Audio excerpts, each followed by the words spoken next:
খাঁটি adrenaline rush. তাহলে শুরু করা যাক। আমার আইবল নয়, মাদক চক্রের সাথে ঝাল ঝাল পাঙ্গাস মাছের 180 ডিগ্রি পেছন দিকে কোন পর্যায়ে নাম অর্ধগলিত লাশ পাওয়া গেল। সিনডাক এর পেছনে বিভিন্ন অনুপ্রেরণা সম্পর্কে প্রকাশ। আমার নাম ইজেল, ছবি আঁকি।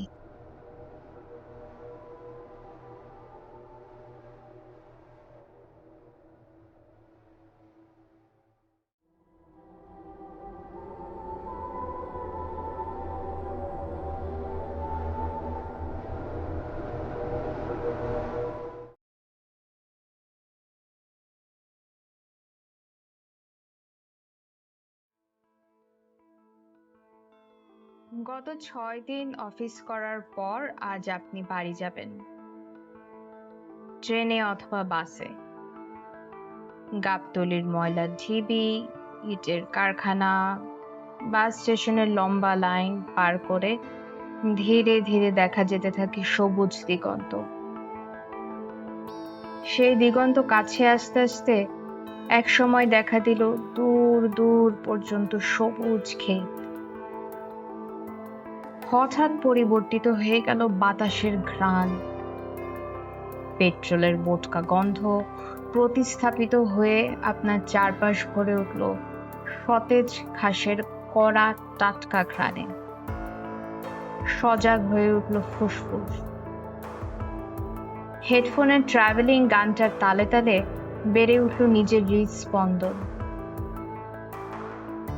টাটকা পাতার ঘ্রাণে প্রাণের ভেতর যে উত্তাল নেশাটা চন্মনিয়ে উঠল, সেটাকে বলা যায় খাঁটি অ্যাড্রেনালিন রাশ।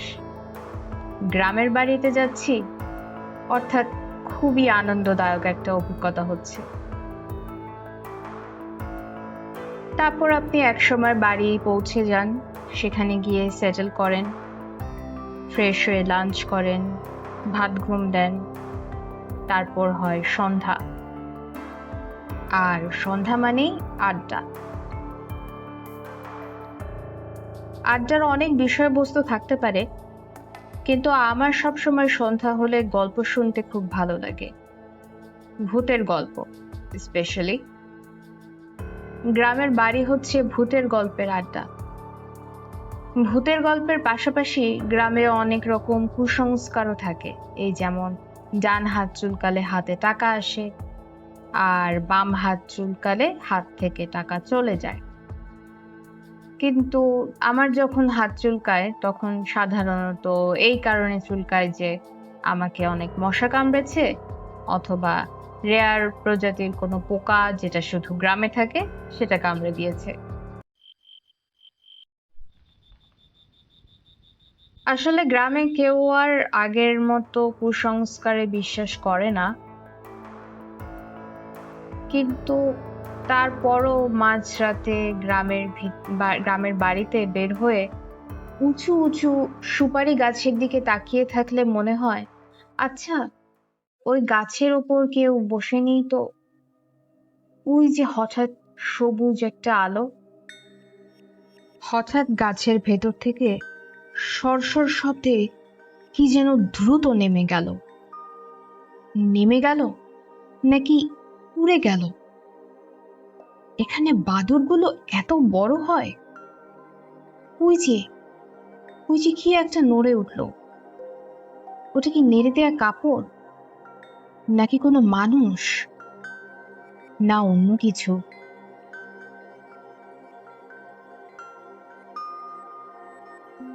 সবসময় গ্রামগঞ্জের ঝোপঝাড়ের দিকে তাকিয়ে থাকলে আমার মনে হয় যেন ঝোপঝাড়ের মাটির তলে কি কি যেন লুকিয়ে আছে, কোনো লুকানো গর্ত যেখানে বসে আছে অদ্ভুত কোনো জীব, এমন কোনো মানব সদৃশ্য প্রজাতি যাদের কথা কেউ জানে না। এত এত গাছের পাহাড় যেন রহস্যে রহস্যে পরিপূর্ণ। কত পাখি, পোকা, কত প্রাণী, আর কত কত গল্প এর মাঝে লুকিয়ে থাকে, ঘুমিয়ে থাকে। শুধু বারবার জানতে ইচ্ছা করে আর কি আছে, আর কি আছে এখানে। আমার নাম ইজেল। আমি জল রঙের ছবি আঁকি। আমি মূলত পোর্ট্রেট আঁকি। পোর্ট্রেটে ডিটেল করা আমার পছন্দের কাজ, যেমন ত্বকের টেক্সচার, আলো ছায়ার ছোট ছোট বিচ্ছুরণ। রিয়েলিজমে আঁকা ছবি যে শুধুমাত্র ডিটেইলের উপর ফোকাস করে তা নয়, বরং রিয়েলিজমে কাজ করতে হলে অনেক কিছু জানতে হয়। যেমন হিউম্যান ফেসিয়াল অ্যানাটমি না জানলে ভালো করে পোর্ট্রেট করা যায় না। এই জানা শুধু ত্বকের টেক্সচার পর্যন্ত সীমিত নয়, আরও জানতে হয় মানুষের মাথায় কয় ধরনের পেশি থাকে, কোন পেশির কাজ কি, কোন পেশি মুভ করলে কোন এক্সপ্রেশন তৈরি হয়। যেমন মানুষের মুখে কমপক্ষে 20টি পেশির সাহায্যে বিভিন্ন রকমের মুখভঙ্গি তৈরি হয়। শুনতে অবাক লাগলেও এই পেশিগুলোর নামও ডাক্তার না হয়েও আমাকে মুখস্থ করতে হয়েছে।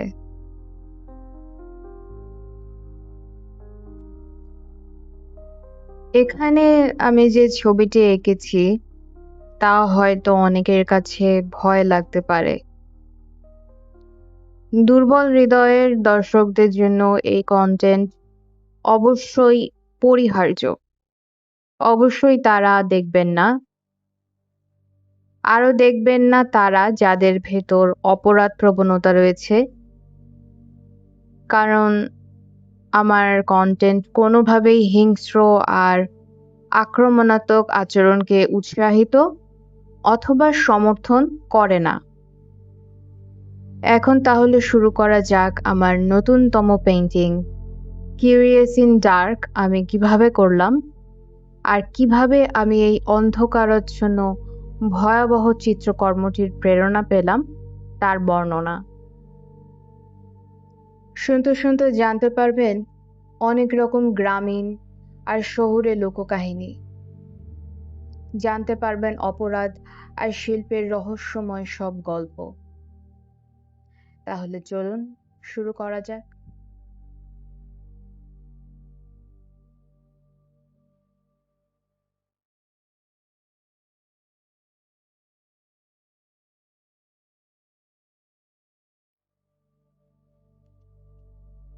কুড়িগ্রাম হচ্ছে বাংলাদেশের রংপুর বিভাগের একটি জেলা। সেখানে একটি থানার নাম রৌমারী, আর রৌমারীতে কালোর ও জিঞ্জিরাম নদী দ্বারা বেষ্টিত বিচ্ছিন্ন একটি জনপদের নাম ভুন্দুরচর। সবুজের এই গভীর গোলকধাঁধায় ছড়িয়ে ছিটিয়ে থাকা গুটি কয়েক পরিবারের মধ্যে একটি শাহজামালের, অন্যটি রাজু আহমেদের। 2025 সালের 24শে জুলাইয়ের ঘটনা। রাজু আহমেদের পোষা গরুটি শাহজামালের বীজতলায় ঢুকে তার ধানগুলো খেয়ে ফেলতে শুরু করে। ধান আপনার আর আমার কাছে তেমন ইন্টারেস্টিং বিষয় না হলেও যারা ধান উৎপাদন করেন তাদের কাছে জীবন মরণের ব্যাপার। আমি আপনি নিয়মিত ভাত খেলেও এই ব্যাপারগুলো নিয়ে তেমন ভাবি না, কিন্তু শাহজামালের কাছে এটা খুবই গুরুত্বপূর্ণ ছিল, যেন তার ধানগুলো এভাবে নষ্ট না হয়ে যায়। উপায় না দেখে তিনি গরুটি নিজের কাছে বেঁধে রাখেন গাছের সাথে, যেন গরুটি আর ধান না খেতে পারে। কিন্তু গরুটি যাদের সম্পত্তি, রাজু আহমেদের পরিবার, তারা মুখে আঙুল দিয়ে বসে থাকবে কেন? তারা তেড়ে মেরে এসে ওই রাতেই শাহজামালের বাড়ি হামলা করেন। কিন্তু পরদিন রাজু আহমেদের নামে পুলিশের কাছে নালিশ করেও রক্ষা পেলেন না শাহজামালের পরিবারের তিনজন সদস্য। তারা পুলিশের কাছে নালিশ করে আসার রাতেই রাজু তার লোকজন নিয়ে এসে তার বাড়িতে হামলা করে আর 3জন সদস্যকে কুপিয়ে হত্যা করে। ভাবতেও কেমন ভয় লাগে। কতখানি অনিয়ন্ত্রিত ক্রোধ মানুষের মনে প্রশ্রয় পেলে এভাবে কুপিয়ে কুপিয়ে এক একজন জলজন্ত মানুষকে আরেকজন মানুষ মেরে ফেলতে পারে, তাও আবার গরু বেঁধে রাখার দোষে। যেখানে নিসর্গ এত দূর পর্যন্ত বিস্তৃত, সেখানে সামান্য কজন মানুষের মনে নিজেদের ইচ্ছা অনিচ্ছার প্রভুত্ব একটা দরিদ্র পরিবারের ওপর হিংস্রভাবে চাপিয়ে দেওয়াটাই সবচাইতে গুরুত্ব পেল। অনেকে বলেছেন এই হত্যাকাণ্ডের পেছনে আসলে গরু সম্পর্কিত আত্মসম্মান নয়, বরং মাদক জগতের সাথে এর কোনো সম্পর্ক আছে যেটা পাবলিকে জানানো হচ্ছে না।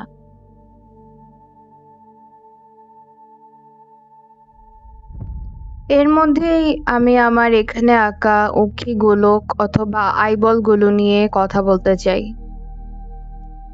এই ড্রয়িং এ যে আইবলগুলো আপনারা দেখতে পাবেন, এই ড্রয়িং এর আইবলগুলো সত্যিকার আইবল নয়। এই আইবলগুলো সবই আর্টিফিশিয়াল। সব কয়টির রেফারেন্স আমি পেয়েছি গুগল ইমেজ থেকে। প্রতিটি আইবল আমাকে এয়ার ড্রাই ক্লে দিয়ে স্কাল্পড করে তার উপরে রং করে সেটার ছবি তুলে করতে হয়েছে। তারপর আমি এই ছবিটা এঁকেছি।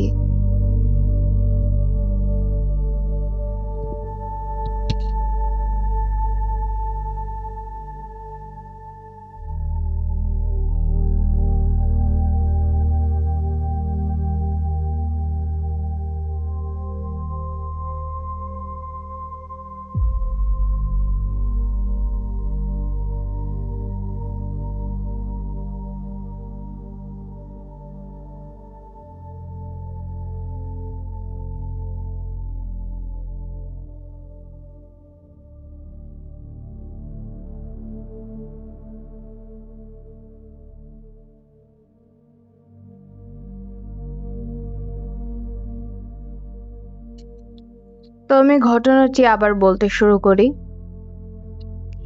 আমি যখন রাজু আহমেদ আর শাহজামালের ঘটনাটি নিয়ে গুগলে রিসার্চ করলাম, তখন দেখলাম যে এটা সম্পর্কে তথ্য সবখানে স্পষ্ট নয়। এক এক জায়গায় এক এক রকম তথ্য দেয়া আছে। যেমন বিডি নিউজ 24 একটি অনলাইন নিউজ প্ল্যাটফর্মে গরু নিয়ে ঝামেলার কথা কিছু বলা হয়নি, বরং সেখানে বলা হয়েছে জমি নিয়ে নিজেদের ভেতর কোনো একটা দাঙ্গার কারণে দুটো দলের ভেতর সংঘর্ষে 3 জন নিহত হয়েছেন আর আহত হয়েছেন প্রায় 20 জন।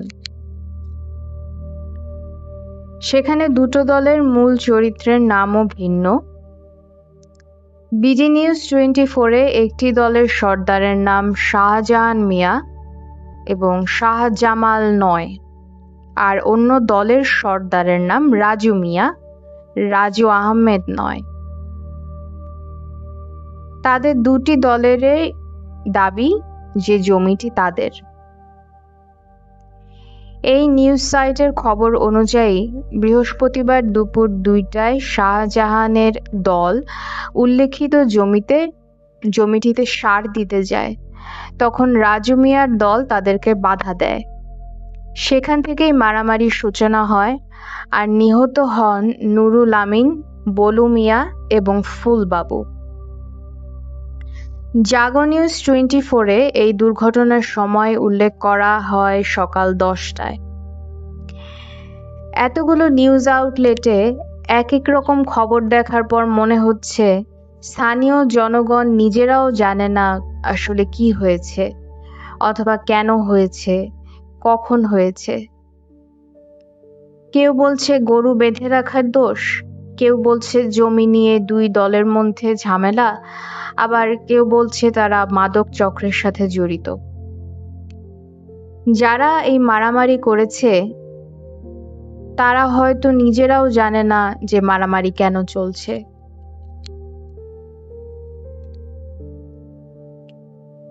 সবুজের এক বিভ্রান্তিকর গোলকধাঁধা বাংলাদেশের প্রত্যন্ত গ্রামগুলো। প্রায় পুরোটুকুই জীবনের জন্য অপরিহার্য কৃষি জমি, কিন্তু তারপরও শান্তির প্রশস্ত ছায়ায় পেতে আছে কত অজানা রহস্য। সেগুলো ফেসবুক অথবা সোশ্যাল মিডিয়ার থ্রেডে কখনো গুরুত্বের স্থান পায় না। আসলে কি হয়েছিল সেটা জানার জন্য কোনো বিস্তারিত ইনভেস্টিগেশনও হয় না। গ্রামাঞ্চলকে ঘিরে হাজার বছর ধরে যত রূপকথা, যত উপকথা আর শ্রুতি, সেগুলো উৎস আসলে কোথায়? মনে করুন, প্রতিদিন বাজার এলাকায় খুব ভোরে বাজার বসে। চেনা মানুষদের সাথে বাজারে গেলেই দেখা হয়। অমুক ভাই, তমুক দিদি, দেখা হলেই কুশল জিজ্ঞেস করা হয়। মাটিতে সার ধরে বেছানো শাকসবজি, মাছ ফুলে ফেপে ঝকঝক করছে। তাজা সবজি মাত্রই ক্ষেত থেকে তুলে আনা হয়েছে, বাসায় রান্না করে খুব খাওয়া হবে। কত মজার মজার ঝাল ঝাল পাঙ্গাস মাছের তরকারি, আলু আর টমেটো দিয়ে, আর টাটকা শাক। খুব করে বাজার করছেন, খুবই সন্তুষ্ট লাগছে। তখন সেই প্রতিবেশী লোকটির সাথে দেখা হলো। হাসি মুখে 2-3 মিনিট বাজার দর ইত্যাদি নিয়ে খুব আলোচনা হলো। তারপর আপনি আপনার বাজার নিয়ে বাসায় চলে আসলেন। 1 সপ্তাহ মনের সুখে কেটে গেল। চারপাশে কত বড় বড় গাছ, কত অজানা প্রজাতির পাখি, চকচকে নীল আর হলুদ ডানা তাদের। প্রতিদিন কত মজার মজার রান্না করে খাওয়া হলো, রাতে নক্ষত্র দেখা হলো। এভাবে দেখতে দেখতে 1 সপ্তাহ কেটে যাওয়ার পর আজকে আবার বাজারের দিন। আবার আপনি হাসি মুখে বাজারের ব্যাগ নিয়ে বাজারে গিয়ে দেখলেন সেই লোকটি যার সাথে গত সপ্তাহে দেখা হয়েছিল, তিনি আজ আসেননি। প্রতি সপ্তাহে যে সবার বাজার করতে হবে এমন কোনো কথা নেই। হয়তো পরের সপ্তাহে আসবেন, অথবা পরের সপ্তাহের পরের সপ্তাহে। কিন্তু জলজ্যান্ত মানুষটি কেমন যেন আলাদিনের জিনের মতো ধোয়া হয়ে বাতাসে মিশে গেছে। আপনি সময় করে অন্য সবার সাথে গল্প করার সময় একটু আধটু জিজ্ঞাসাবাদ করলেন। লোকাল দোকানদারকে প্রশ্ন করতে তিনি বললেন যে তিনি জানেন না, হয়তো লোকটি ঢাকায় চলে গেছেন। তিনি বোঝানোর চেষ্টা করলেন, এই সুযোগ সুবিধাবিহীন মাটির গ্রামে কেই বা বেশি দিন থাকতে চায়। এক সময় না এক সময় সবাইকেই শহরে চলে যেতে হয়।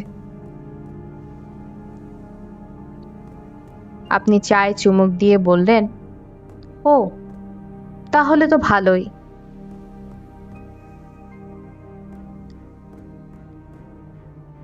তার কয়েকদিন পর আপনি আবার বাজারে যখন গেলেন, আরেকজন লোক আপনাকে প্রশ্ন করলেন, অমুক ভাই বোধহয় ঢাকায় চলে গেছেন না?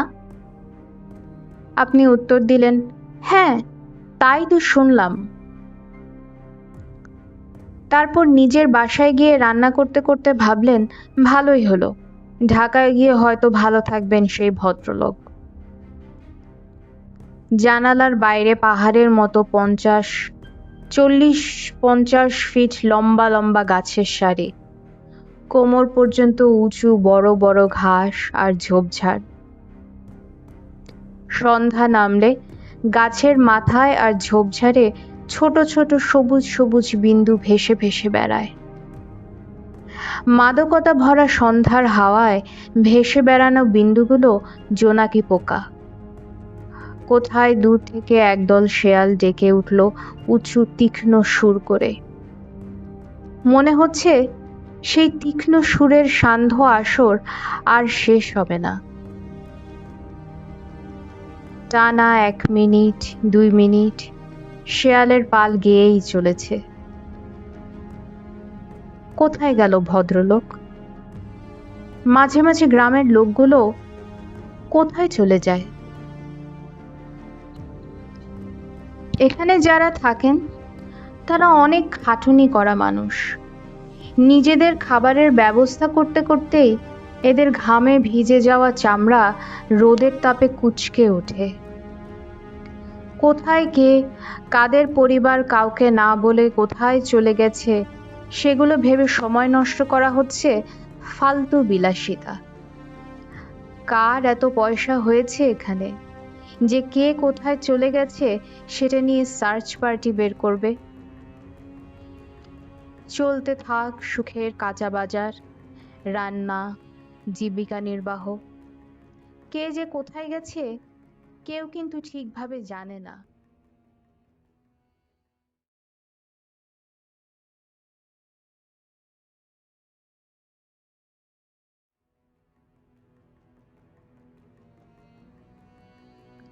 অপরাধ জগতের প্রসঙ্গ থেকে এখন যে প্রসঙ্গে আমি আসব তার জন্য কিছু সতর্ক বার্তা দেয়া প্রয়োজন।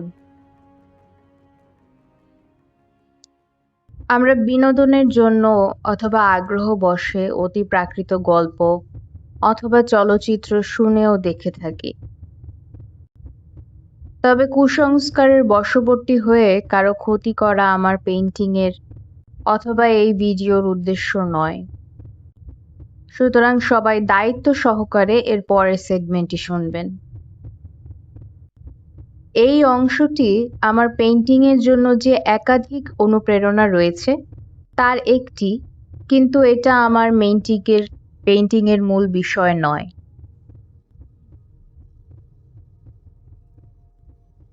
একটা সময়ে গালে হাত দিয়ে বসে কারো মুখ থেকে সরাসরি জিন ভূতের গল্প শুনত সবাই।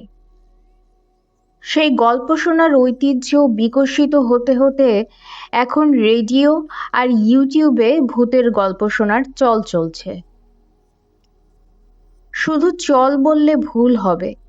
জিন ভূত অথবা পিশাচ অতি প্রাকৃত আলোচনা এখন এফএম চ্যানেল আর ইউটিউব চ্যানেলে এত বেশি পরিমাণে সিরিয়াস এন্টারটেনমেন্ট হিসেবে বিবেচনা করা হয় যে এই ধরনের ফোকলোর এখন আমাদের সংস্কৃতির অংশে পরিণত হয়েছে।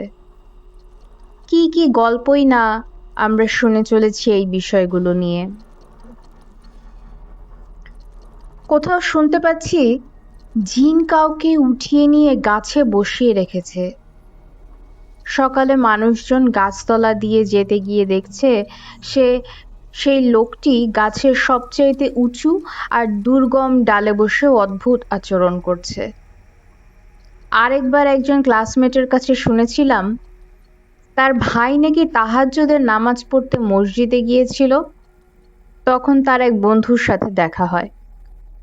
দুইজন মিলে হাসি মুখে গল্প করার এক পর্যায়ে সেই ভাই নিচের দিকে তাকিয়ে দেখতে পেয়েছিল যে তার বন্ধুর মাথা আর শরীর তার মুখোমুখি হয়ে থাকলেও তার পা দুটো 180 ডিগ্রি পেছন দিকে ঘোরানো। এসব ব্যাপারে আমাদের মতো সাধারণ মানুষ শুধু গল্প ফাঁদতে পারি, কিন্তু জিন শুধুমাত্র ফোকলোরের অস্তিত্ব নয়। ইসলাম ধর্মে যারা বিশ্বাস করেন তাদের জন্য জিন খুবই বাস্তব এক জাতীয় সত্তা। এ ব্যাপারে আমাদের একজন ইসলামিক স্কলার যতটা বলতে পারবেন অন্য কেউ ততটা বলতে পারবেন না। তখন আমি খুঁজে পেলাম শায়খ নিবির রহমানের একটি ইন্টারভিউ। শায়খ নিবির রহমান একজন ইসলামিক স্পিরিচুয়াল হিলার। তিনি সময় টিভিতে দেয়া এক ইন্টারভিউতে দর্শকদের মনে করিয়ে দিয়েছেন আল কোরআনে সূরা আল জিন নামের সূরা রয়েছে এবং কোরআনে জিনের অস্তিত্ব নিশ্চিত করা হয়েছে। তিনি এছাড়াও আরও কয়েকটি তথ্য আমাদের দিয়েছেন। ইসলাম ধর্মে যারা বিশ্বাস করেন তারাও এই ব্যাপারগুলো বিশ্বাস করেন। তিনি আমাদের জানিয়েছেন জিন কেউই চোখে দেখতে পারে না, অনেকেই বলেন তারা জিন দেখতে পেয়েছেন, কিন্তু আলেমদের দ্বারা স্বীকৃত কিছু প্রক্রিয়া অনুসরণ করা ব্যতীত সাধারণ মানুষদের কাছে জিন আসলে দেখা দেয় না।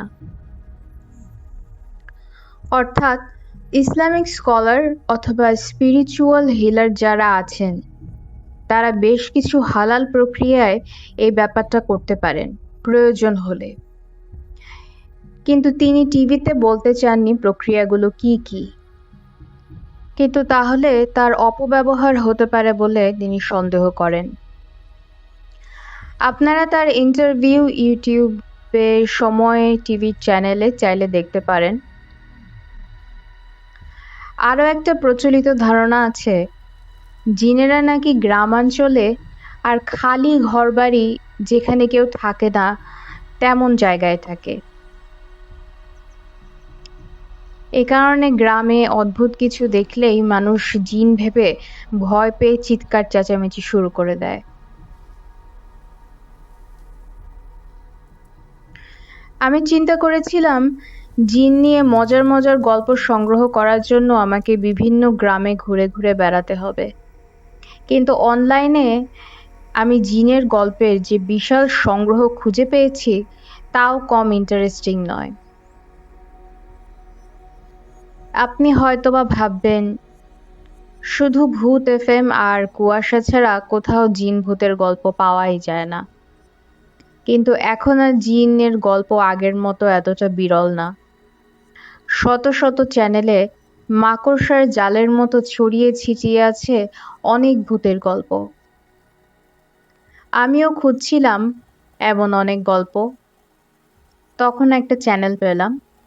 এই চ্যানেলের নাম আপন। এই ইউটিউবারটি প্রতিদিন একটা করে জিনের গল্প আমাদের সাথে শেয়ার করেন। ওনার চ্যানেলের দাবি, এই চ্যানেলে যা শেয়ার করা হয় তার সবই সত্য গল্প। আমি ওনার যে গল্পটা শুনতে বসলাম সেটা আসলেও বেশ টুইস্ট আর টার্নে পরিপূর্ণ। আমি চ্যানেলের লিংক দিয়ে দিয়েছি, আপনি চাইলে চ্যানেল থেকে ঘুরে আসতে পারেন। তবে আমি এই গল্পটা স্পয়লার দেয়া ছাড়া একটু শেয়ার করতে চাই।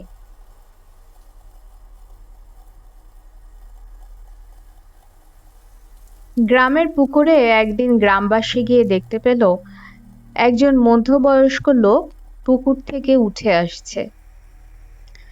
লোকটিকে আগে কেউ গ্রামে দেখেনি। তিনি জানালেন তিনি একজন পীর। তাকে জায়নামাজ দেয়া হোক যেন তিনি নামাজ পড়ে একজন ধর্মীয় পথপ্রদর্শক এবং সহায়তা হিসাবে গ্রামে নিজের দায়িত্ব পালন করতে পারেন। তাকে থাকার জন্য ঘর দেওয়া হলো। তিনি ক্রমেই গ্রামের সব মানুষের বিশ্বাস ও শ্রদ্ধা জয় করে নিলেন। গ্রামের সবাই নিজেদের বিভিন্ন সমস্যা নিয়ে তার কাছে আসতো আর খুশি মনে সমাধানও নিয়ে আসতেন। তবে কিছু সময় যাবার পর তিনি সবাইকে জানালেন তিনি একটি বিয়ে করবেন। তার জন্য খুঁজে খুঁজে খুবই দস্যি ধরনের কিন্তু মন খুব সরল এরকম একটি মেয়েকে বাছাই করা হলো।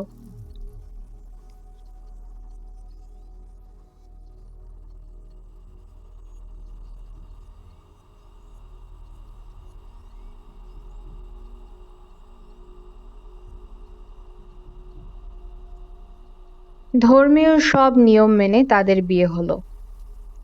সবাই ভেবেছিল সেই রহস্যময় পীর সাহেব আর তার স্ত্রী খুবই সুখী থাকবেন। কিন্তু বিয়ের 1 মাস যেতে না যেতেই মেয়েটির মাঝে কিছু মন খারাপ করা পরিবর্তন দেখতে পেল সবাই। মেয়েটি সবসময় কেমন যেন চুপ করে থাকে, মিইয়ে থাকে। শুধু চুপচাপ হয়ে যাওয়াটা তার সমস্যা না, দেখা গেল তাকে সব সময় স্বাভাবিকের তুলনায় ফ্যাকাশে দেখায়, কেমন যেন দুর্বল দেখায়, কেমন যেন অসুস্থ মনে হয় সব সময়। মেয়েটির মা তাকে যখনই জিজ্ঞেস করেন যে তার জামাই কেমন মানুষ, সে প্রতিবারই বলে তার জামাই খুব ভালো মানুষ। তবে এর বেশি কোনো সাংসারিক বর্ণনা সে তার মাকে দিতে পারে না। একসময় মেয়েটি মারা যায়। বিবাহিত সংসারে এসে মেয়ে অকালেই মৃত্যুবরণ করে। মোটেই স্বাভাবিক ছিল না সেই মৃত্যুর চিত্র, কারণ মৃত্যুর সময় তার চেহারা দেখে মনে হচ্ছিল কে যেন তার দেহ থেকে সমস্ত রক্ত শুষে নিয়েছে। শুধু তাই নয়, তার গায়ে ছিল সাপের ছোবলের মতো জোড়া জোড়া তীক্ষ্ণ ছিদ্র অথবা পাংচার মার্ক। এই ঘটনার কিছুদিন না যেতেই আরেকটি বিয়ে করেন পীর সাহেব, আর তার দ্বিতীয় বউটিও রহস্যময় পরিস্থিতিতে মৃত্যুবরণ করেন। এরই মধ্যে গ্রামে কেটে যায় 5টি বছর। এর মাঝে গ্রামের মানুষ তার আরো বিভিন্ন অদ্ভুত কীর্তিকলাপ লক্ষ্য করতে শুরু করে, আর তার ওপর গ্রামের মানুষের সন্দেহ হতে শুরু করে। ফলে সেই পীরটিকে দেখানোর জন্য একজন কবিরাজ অথবা পীরকে আনা হয়। তারপর কেঁচো খুঁড়তে যে সাপ বেরিয়ে আসে, তা শুধু এটা নয় যে লোকটি আসলে একটি জিন, যে তিনি আসলে মানুষই নন। না, গ্রামের মানুষেরা রহস্যের কিনারা আবিষ্কার করতে গিয়ে রাজশাহীতে গিয়ে যা জানতে পারেন, সেটা অনেকগুলো হরর মুভি আগে দেখে ফেললেও আপনাকে অবাক করতে ব্যর্থ হবে না। শেষে কি হলো সেটা আপনি আপন চ্যানেল থেকেই শুনে নিতে পারেন। আমি আপনাদের চ্যানেলের ও গল্পের লিংক ডিসক্রিপশনে শেয়ার করে দিচ্ছি। গ্রাম থেকে খুঁজে পাওয়া অথবা চিঠি লিখে পাঠানো জিন অথবা ভূতের গল্পগুলো আসলেও অনেক অদ্ভুত। আজকাল গ্রামের ভূতের গল্প ছাড়া বাংলা সাহিত্য কল্পনাই করা যায় না। কিন্তু গ্রামীণ সব অনর্থই কি জিনের দোষে হয়?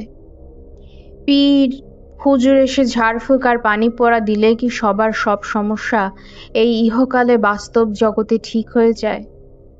সব রহস্যের পেছনেই কি জিন অথবা জিনে ধরা কোনো ব্যক্তির হাত থাকে? যখন আমি আমার পেইন্টিং কিউরিয়াস ইন ডার্ক করতে শুরু করি, তখন ফেসবুকে বেশ কিছু ভয়াবহ পোস্ট শেয়ার হতে শুরু করে।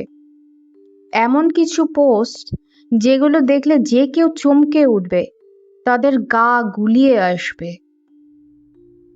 পোস্টগুলোতে দেখা যাচ্ছে কে বা কারা যেন কৌশলে, প্রায় সার্জিক্যাল প্রিসিশনে রাস্তার বিড়ালগুলোর চোখ উপড়ে ফেলছে। প্রায় 5 থেকে 6টি বিড়াল, যাদের 2 চোখই ভিতর থেকে পরিষ্কারভাবে উপড়ে নিয়েছে কেউ বা কোনো দল। তারপর তাদের সেরকম অন্ধ আর অসহায় অবস্থাতেই রাস্তায় ফেলে রেখেছে। আমি জানি না কোন মানসিক বিকারগ্রস্ত অমানুষ এমন করতে পারে।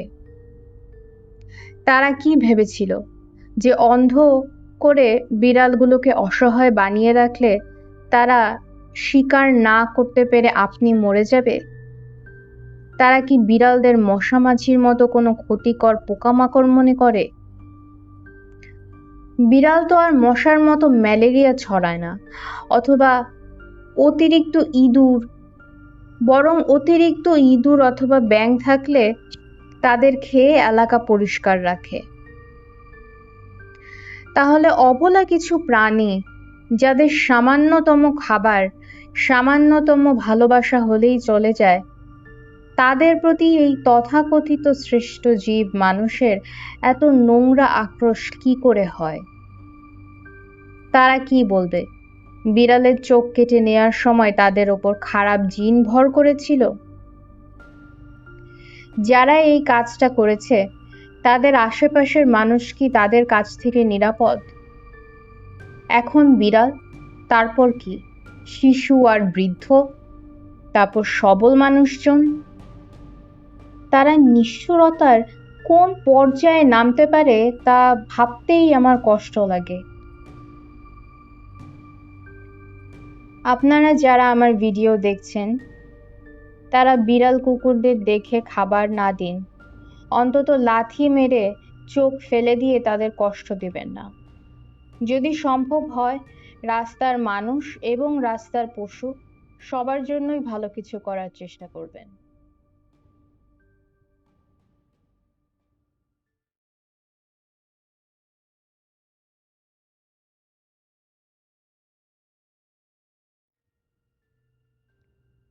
এতক্ষণ ধরে অতিপ্রাকৃত ঘাতক নিয়ে গল্প করার পর এখন বাস্তব কিছু অপরাধীদের প্রসঙ্গে ফিরে আসি।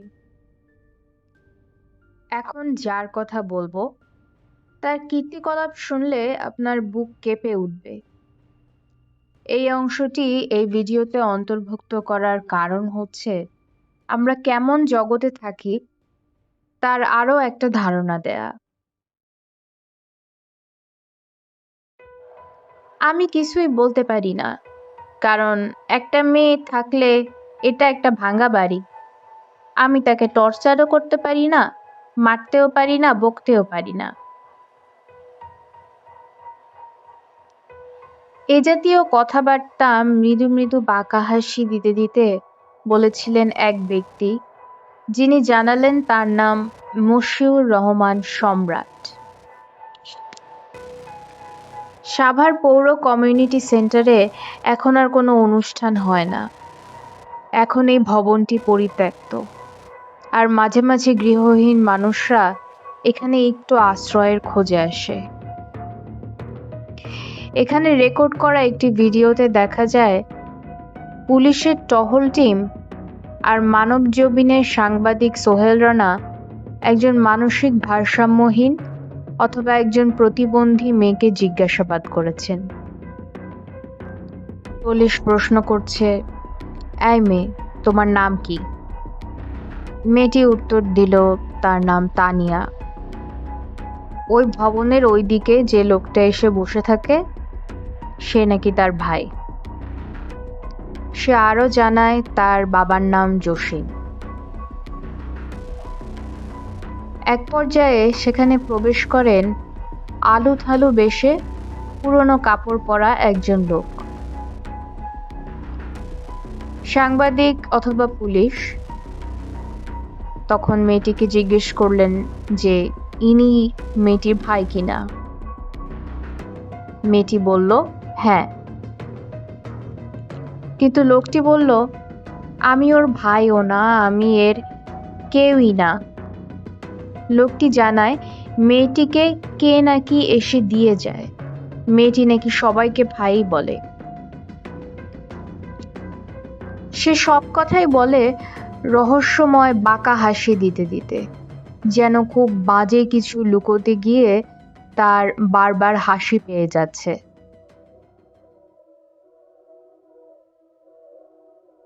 নিজের ভারসাম্যহীন সন্তান হারিয়ে গেলে কেমন লাগে? যে হয়তো পড়তে পারে না, লিখতে পারে না, কেউ কিছু জিজ্ঞেস করলে নিজের থেকে উত্তর দিতে পারে না। শহুরে অপরাধের ধূসর দূষিত অরণ্যে নিজের এই ভালোবাসার সন্তানটি হারিয়ে গেলে কেমন লাগতে পারে ভাবলেই নিজেকেই ভারসাম্যহীন মনে হতে থাকে। কিছুতেই ভাবনাটা সহ্য হয় না। বোধ করি তানিয়া আক্তারের মা আর ভাইয়েরও খুবই কষ্ট হচ্ছিল। তানিয়ার মা মেয়ে হারানোর বেশ কিছুদিন পর থানায় একটি ডায়েরি করেছিলেন যে 1 জানুয়ারি তার মেয়ে বাসা থেকে হারিয়ে যায়। কেন তিনি এত দেরিতে ডায়েরি করলেন আমরা জানি না। হয়তো তারা অনেকদিন নিজেরা খোঁজাখুঁজি করেছেন, অথবা ভেবেছেন পুলিশকে বলে কোনো লাভ হবে না। কিন্তু মানবজমিনে প্রকাশ হওয়া ভিডিওতে নিজের মেয়েকে দেখে চিনতে পেরে যান মেয়ের পরিবার। কিন্তু দুর্ভাগ্যের বিষয়, এতদিন পর মেয়ের সন্ধান পেলেও তাকে জীবিত ফিরে পাওয়ার আর কোনো আশা ছিল না। কিন্তু এই গল্পের শুরু তানিয়াকে দিয়ে নয়। এই গল্পের শুরু 4 জুলাই 2025-এ।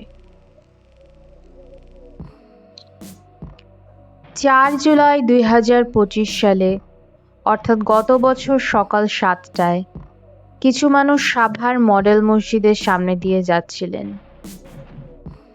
তখন তারা খেয়াল করেন একজন বৃদ্ধ মহিলা অজ্ঞান হয়ে শুয়ে আছেন। কিছুক্ষণ পর তারা বুঝতে পারেন বৃদ্ধাটি আসলে দেহত্যাগ করেছেন। তো পুলিশকে ডাকার পর পুলিশ এসে লাশ নিয়ে যান এবং তদন্ত শুরু করেন। তদন্তে তারা জানতে পারেন ওনার নাম আসমা বেগম। পুলিশ প্রথমে মনে করেছিলেন 75 বয়সী আসমা বেগমের মৃত্যু স্বাভাবিকভাবে হয়েছে, কিন্তু তারপরও তারা লাশটিকে ময়নাতদন্তের জন্য পাঠালেন।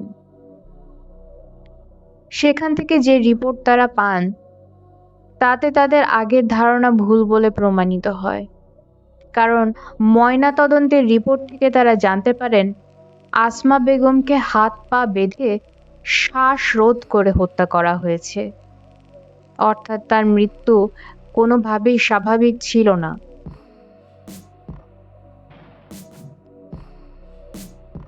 এর 1.5 মাস পরের ঘটনা, 29 আগস্ট 2025 পুলিশের কাছে ফোন আসে যে সাভার পৌর কমিউনিটি সেন্টারে একটি অর্ধগলিত লাশ পাওয়া গিয়েছে। গলে যাওয়ার কারণে লাশটির পরিচয় সম্পর্কে জানা যায়নি। শুধু এইটুকু জানা গেছে যে লাশটি 25 থেকে 30 বছর বয়সী একজন যুবকের। অর্থাৎ প্রথম লাশটি পাওয়ার পরেও তার খুনি কে সেটা সম্পর্কে পুলিশ কোনো কুলকিনারা করতে পারেনি এবং অপমৃত্যু হিসাবে সেটাকে তারা ফাইলে করে রেখে দিয়েছে এবং এই ব্যাপারে তারা তাদের তদন্ত খুব বেশি দূর এগোয়নি। অর্থাৎ অনেক সময় পুলিশের উপর যে মানুষের ভরসার যে অভাব, তার এটাও একটা উদাহরণ। তারা কোনো না কোনোভাবে তারা বুঝতে পারেনি যে কে এদেরকে মারলো। তো তার 1.5 মাস পরে আরেকটি অর্ধগলিত লাশ পাওয়া গেল এবং 11ই অক্টোবর 2025 সালে আবারও সাভার কমিউনিটি সেন্টারে আরও একটি অর্ধগলিত লাশ পাওয়া গেল। সাভার পৌর কমিউনিটি সেন্টার এখন কিন্তু পরিত্যক্ত। এখন এখানে কোনো অনুষ্ঠান হয় না, কোনো ইভেন্ট হয় না। এই ইভেন্টে এখন শুধু গরিব মানুষরা, রাস্তার মানুষরা মাঝে মাঝে রাতে ঘুমোতে আসেন, এখানে থেকে এসে ভিক্ষে করেন। তো এখানেও যেহেতু সেরকমের ভাবে কেউ খোঁজ খবর রাখে না, খুনির মনে হতে পারে যে এখানে কাউকে মেরে ফেলে লাগলে তাকে হয়তো বা কেউ খুঁজে পাবে না। 11ই অক্টোবর 2025 সালে যে লাশটি পাওয়া যায়, সেই লাশটি পাওয়া গিয়েছিল কমিউনিটি সেন্টারের দোতলার বাথরুমের ভেতরে এবং এই লাশটিও 25 থেকে 30 বছর বয়সী একজনের। তবে দ্বিতীয় জন যিনি মারা গিয়েছেন তিনি ছিলেন একজন যুবক এবং এবার যে লাশটি পাওয়া গিয়েছে সেটি ছিল একজন তরুণীর। এবং প্রথম আর দ্বিতীয় লাশের মতো এই তৃতীয় জনকেও হাত পা বেঁধে শ্বাসরোধ করে হত্যা করা হয়েছে। এর পরের ঘটনাটি ঘটে 29শে ডিসেম্বর 2025-এ। সাভার মডেল থানায় ফোন আসে সাভার পৌর কমিউনিটি সেন্টারে নাকি কে আগুন লাগিয়ে দিয়েছে। তারা ছুটে যান সাভার কমিউনিটি সেন্টারে। এবারও তারা 25 বছর বয়সী একজনের লাশ পান। পার্থক্য হচ্ছে আগেরবারের অর্ধগলিত লাশের পরিবর্তে এবার তারা অর্ধদগ্ধ লাশ পান। মনে হচ্ছে আগেরবারের মতো কেউ যেন লাশ না খুঁজে পায়, এজন্য কেউ লাশ পুড়িয়ে ফেলার চেষ্টা করেছে। অর্থাৎ এ পর্যন্ত পুলিশ একই জায়গা থেকে 3টি লাশ খুঁজে পেয়েছে। কিন্তু পুলিশ কিছুতেই বুঝতে পারছিল না এই খুন কে করেছে। যদিও তারা বুঝতে পেরেছে এই খুন খুব সম্ভবত একজনেরই কাজ। এজন্য পুলিশ এবার একটি সিদ্ধান্ত নেয়। তারা কমিউনিটি সেন্টারের আশেপাশে সিসিটিভি ক্যামেরা সেট করে ফেলে। এছাড়াও তারা কমিউনিটি সেন্টারের আশেপাশে নজর রাখতে শুরু করে। সবসময় সেখানে টহল পুলিশ থাকতো। এই নজরদারির অংশ হিসেবেই 16 জানুয়ারি 2026 মানব জমিনের রিপোর্টার সোহেল রানা আর টহল পুলিশ সেখানে আসেন এবং একটি ছোট মেয়েকে দেখতে পান। মেয়েটিকে জিজ্ঞাসাবাদ করে জানতে পারেন মেয়েটির নাম তানিয়া অথবা সোনিয়া। এই নামের পেছনে যে বিভ্রান্তি, সেটার কারণ হচ্ছে মেয়েটি খুব সম্ভবত বুদ্ধি প্রতিবন্ধী ছিল এবং সে ভালোভাবে নিজের নাম বলতে পারছিল না। সে ঠিকঠাকভাবে কথা বলতে পারছিল না। যেখানে এর আগে 3 জন মানুষকে হাত পা বেঁধে শ্বাসরোধ করে হত্যা করা হয়েছে, সেইখানে এত অসহায় একটি মেয়ে পড়ে থাকতে পারে জানলে পরিবারের সবারই গা শিউরে ওঠার কথা। তার 2 দিন পরেই 18 জানুয়ারি 2 জন শিক্ষার্থী সাভার কমিউনিটি সেন্টারের সামনে দিয়ে যাবার সময় আবারও ধোঁয়া দেখতে পায়। এবার যখন পুলিশ সাভার কমিউনিটি সেন্টারে আসে, তখন তারা একটি নয়, একসাথে 2টি অর্ধদগ্ধ লাশ উদ্ধার করে। তারা আশেপাশের মানুষকে জিজ্ঞেস করে যে তারা কাউকে লাশে আগুন লাগাতে দেখেছে কিনা, কিন্তু কেউ তাদের কোনো তথ্য দিতে পারে না। এজন্য তারা ভবনের আশেপাশে লাগানো সিসিটিভি ক্যামেরার ফুটেজগুলো সংগ্রহ করে। আর সেই ফুটেজে তারা দেখতে পায় একটি ভয়াবহ দৃশ্য। সেই ভবঘুরে সম্রাট কাঁধে করে একটি লাশ নিয়ে ভবনের পাশ দিয়ে হেঁটে যাচ্ছে। মেয়ে দুটির অর্ধদগ্ধ লাশের ভেতর থেকে একজনের চেহারা তখনও অক্ষত ছিল বলে তাকে পুলিশ ও তার আত্মীয়স্বজন তানিয়া আক্তার হিসাবে শনাক্ত করে।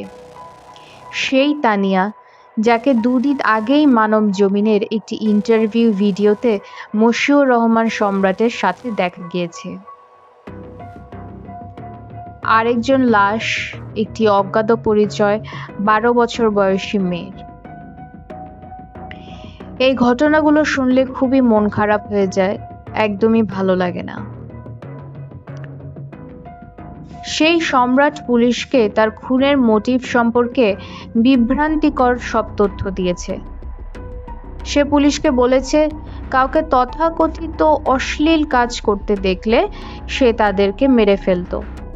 আবার জানাচ্ছে সে নিজেই তাদের সাথে শারীরিক সম্পর্ক করত ইত্যাদি। তার এই ডিস্টার্বিং এবং বিকৃত চিন্তার মোটিভের শিকার হতে হয়েছে প্রতিবন্ধী শিশু এবং পরিচয়বিহীন 12 বছর বয়সী একটি মেয়েকে। তাদের কি দোষ ছিল হারিয়ে যাওয়া ছাড়া?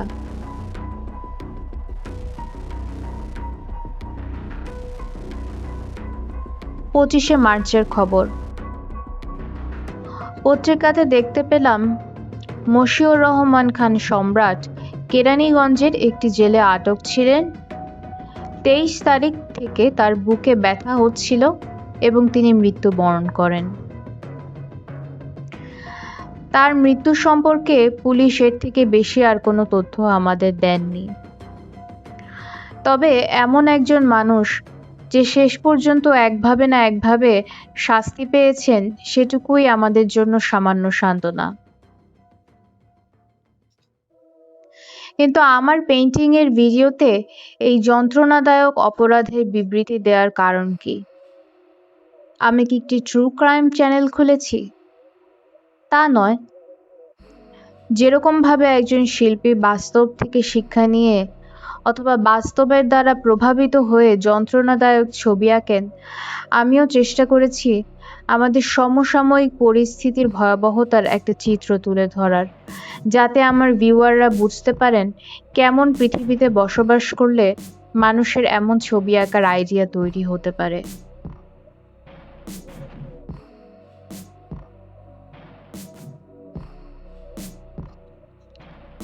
আমি অনেকক্ষণ সময় নিয়ে গ্রামীণ আবহ, এর লোককাহিনী, এর রহস্য মহিমা, আবার মানুষের মস্তিষ্ক বিকৃতির ভয়াবহতা আর করুণ চিত্র নিয়ে কথা বললাম। এর কারণ ছিল আমার পেইন্টিং কিউরিয়াস ইন ডার্ক এর পেছনে বিভিন্ন অনুপ্রেরণা সম্পর্কে একটা ধারণা দেয়া। গ্রামের রহস্যময় পরিবেশের একটা আন্দাজ ইউটিউব ও আমার পেইন্টিং এর দর্শকদের দেয়া। কত রকমের ভয়াবহ, আবার কখনো কখনো চমৎকার সব ব্যাপার গ্রামে দেখতে পাওয়া যায়, সেই সম্পর্কে সবার মনে একটু আগ্রহ তৈরি করা।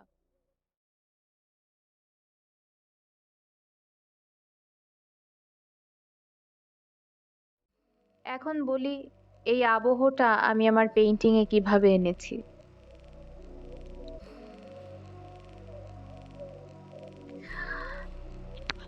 আগেই বলেছি, আমার পেইন্টিং এ আমি গ্রামীণ আবহ তৈরি করতে চেয়েছিলাম। গ্রামে এখন প্রায় সবখানেই বিদ্যুৎ আছে, তবে সব গ্রামের পরিস্থিতি এক হয় না।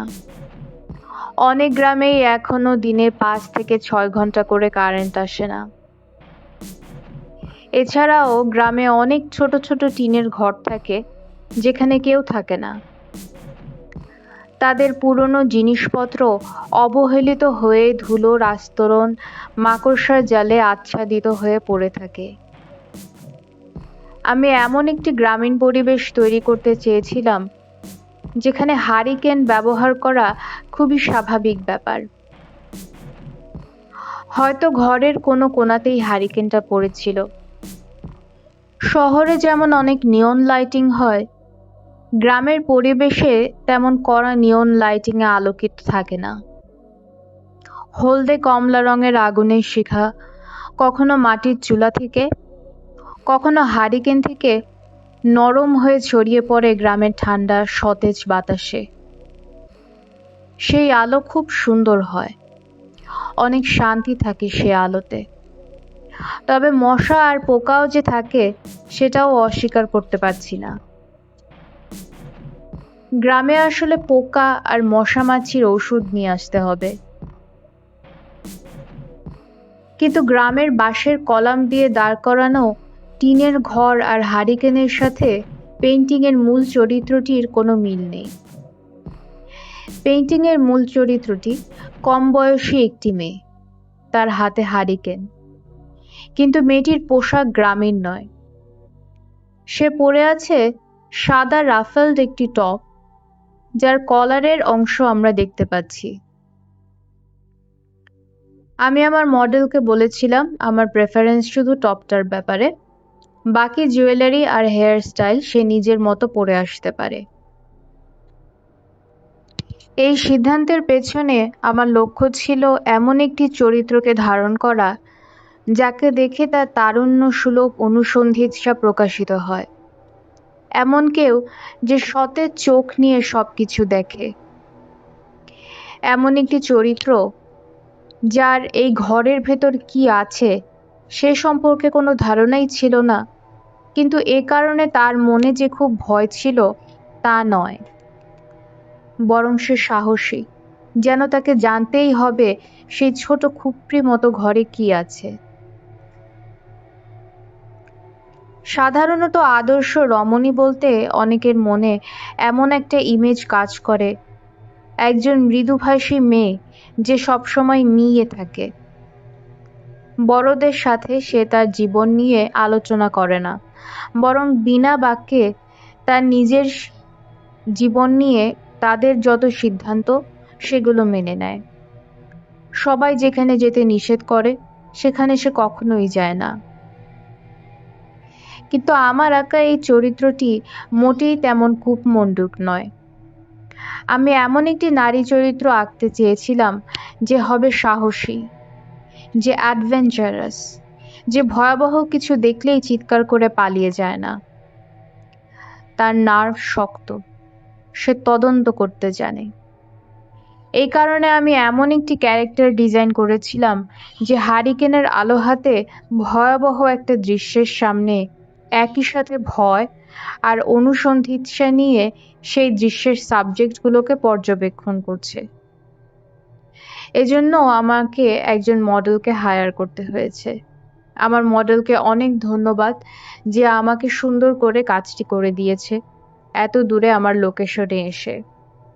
আর অনেক ধন্যবাদ সেই এজেন্সিকে যারা আমার উপর ভরসা করে আমাকে ট্রাস্ট করে আমার কাছে এত ভালো একজন আর্টিস্টকে সেন্ড করেছেন যেন সে আমার জন্য প্রফেশনালি এত ভালোভাবে এত সুইফটলি এত সুন্দর সুন্দর পোজ দিতে পারে। সেজন্য তাদেরকে অনেক ধন্যবাদ। আর ধন্যবাদ আমার একমাত্র পেট্রনকে, যার কন্ট্রিবিউশনের কারণে আমি আমার আগামী মডেলকে তার প্রাপ্য সম্মানই দিতে পারবো। আপনাদের সাপোর্ট নিয়েই আমি এই প্রজেক্টগুলোর জন্য পে করি। সুতরাং আপনারা যদি আমার এমন আর্ট প্রজেক্ট আরও দেখতে চান তাহলে অবশ্যই আমার চ্যানেলে সাবস্ক্রাইব করতে হবে এবং অবশ্যই চেষ্টা করবেন আমাকে পেট্রিয়নে ফলো করে একজন পেট্রন হবার।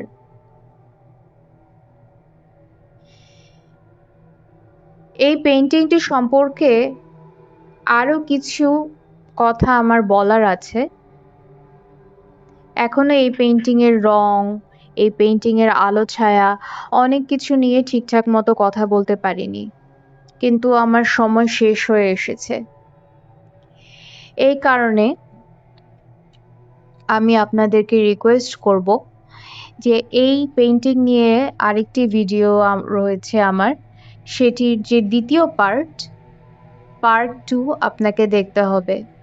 প্লিজ প্লিজ প্লিজ আপনারা যারা আছেন তারা সবাই পার্ট 1 দেখার পর আমার পার্ট 2ও দেখবেন।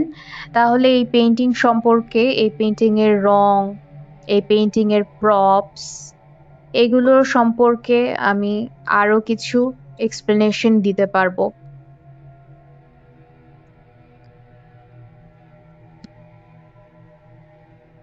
তারপরও আমি আর একটু কথা বলে যাই, যেহেতু আর 2 মিনিট রয়েছে।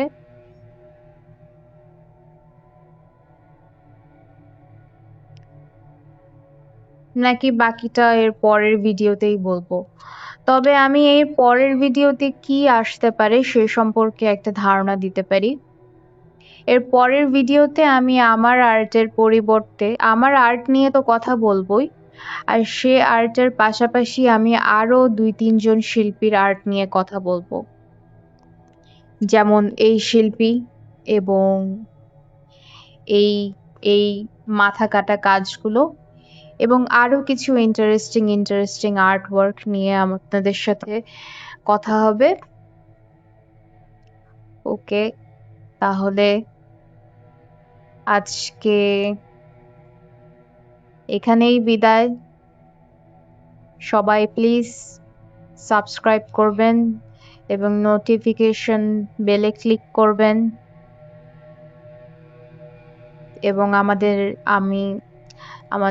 আমার সেকেন্ড ভিডিওর লিঙ্কটাও আমি ডিসক্রিপশনে দিয়ে রাখবো।